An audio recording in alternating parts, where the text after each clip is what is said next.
Is a legislative referendum different from other types of referendums?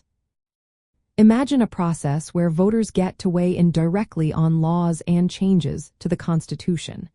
That's what a referendum is all about.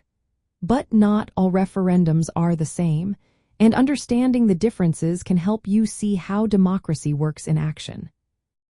A legislative referendum happens when the state legislature, which is the group of elected officials making laws, decides to send a proposed law or constitutional change to the voters. This means the lawmakers have already discussed and approved the measure, and now they want the public's opinion before it becomes law. It's like the legislature asking voters, "Do you agree with this?" It's a way for elected officials to involve the people in big decisions. Other types of referendums are triggered differently.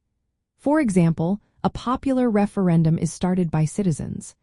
They gather signatures on petitions to challenge or repeal laws passed by the legislature. If enough signatures are collected within a certain time frame, the law goes to a vote. This gives citizens a way to hold lawmakers accountable after a law is passed. Then there is the mandatory referendum. Some states requiring certain laws, especially constitutional amendments or bond measures, to automatically go to voters for approval. This isn't a choice but a legal rule that ensures the public has a say on important issues.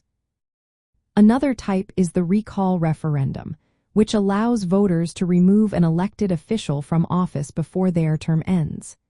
If enough voters sign a petition, a special vote is held to decide whether the official stays or leaves. So, the main difference is how the referendum is started. A legislative referendum begins with the legislature proposing the measure for voter approval. Other types, like popular referendums, are initiated by citizens, and some are mandatory by law. This setup gives voters different ways to participate directly in shaping laws and holding officials accountable.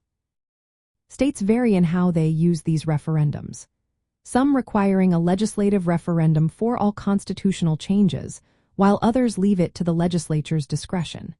Signature requirements, time limits, and what laws can be challenged also differ from state to state.